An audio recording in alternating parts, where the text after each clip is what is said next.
हाल के दिनों में ही बहुत तेज़ी से एक खबर सोशल मीडिया पे चल रही है कि अभी कुछ महीने पहले भारत से कुछ मज़दूर गए थे।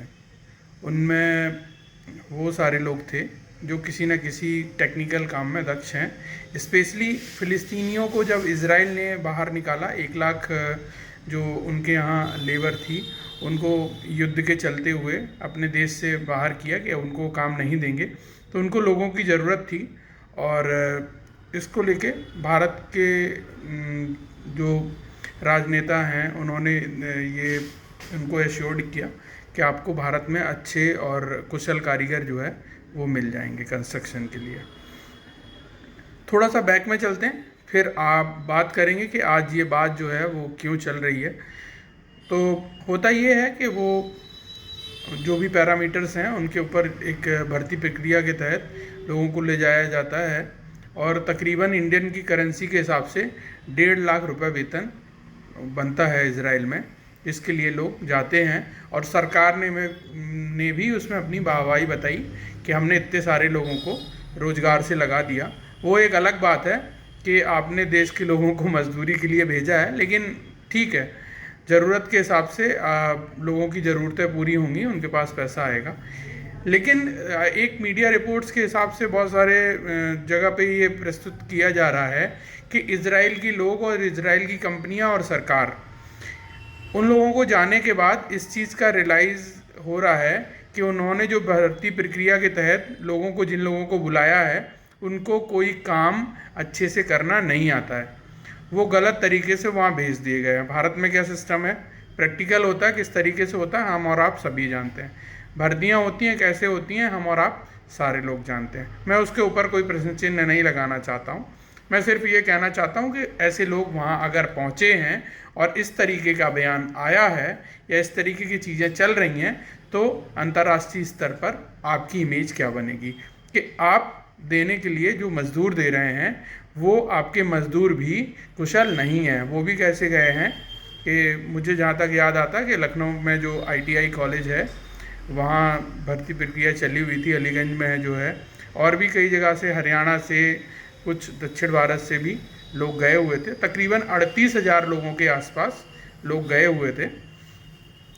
अब इस तरीके की खबरें बहुत तेज़ी से सोशल मीडिया में चल रही हैं।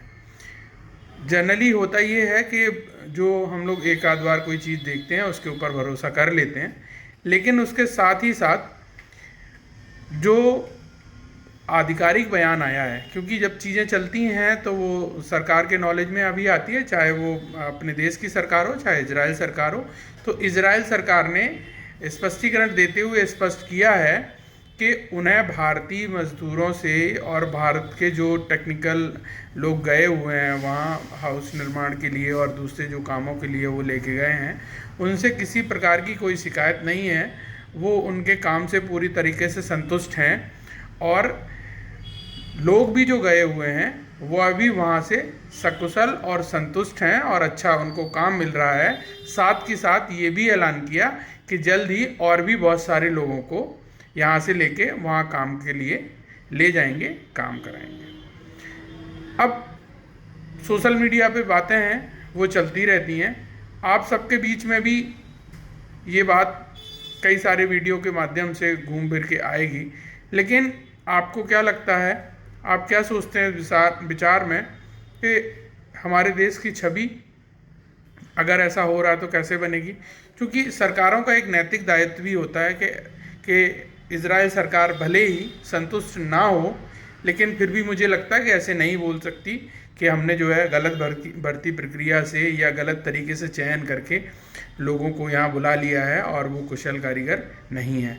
जबकि भारत में एक चीज़ तो बहुत कॉमन है, हम सारे लोग जानते हैं कि जितने पढ़े लिखे संस्थानों से आते हैं, पढ़े लिखे मीन्स जो ITI टाइप के संस्थान हैं, जो कारीगर और इस टाइप की चीज़ें करते हैं, मोटरसाइकिल मिस्त्री हुआ, इलेक्ट्रीशियन हुआ, या जो हाउस बनाने वाले मिस्त्री हुए, तो जो ITI से पढ़ के आते हैं उनसे कहीं ज़्यादा कुशल वो लोग होते हैं जो सड़क के किनारे बैठ के अपने उस्ताद से सीखते हैं। और हमें लगता है कि हम लोगों में अधिकांशतः लोग अपना काम जो है ITI की मार्कशीट देख के नहीं कराते हैं, इस हिसाब से कराते हैं कि कुशल कौन है, किसने सीखा काम कहाँ है और कितने दिन से वो काम कर रहा है, तो उसको प्रैक्टिकल नॉलेज कितना है। तो इन सारी चीज़ों में भारत के लोग जो काम कराते हैं और उनका जो पैरामीटर रहता है वो मार्कशीट से ज़्यादा ये रहता है कि आप कितने कुशल हैं। और मार्कशीट देख के अगर भर्ती की गई है तो फिर भर्ती की क्या हाल है, क्या पोजीशन है। उसमें भी कई सारे लोगों की डॉक्यूमेंट्रीज दिखाई दे रही हैं जो लोग कह रहे हैं कि वो पहले सब्जी लगाने का काम करते थे, अभी उनको लगा कि वहाँ जाके 1.5 लाख रुपए सैलरी मिलने वाली है, तो उन्होंने कहा अरे सर कंस्ट्रक्शन में क्या करनी, तो चलानी है, हम चला लेंगे।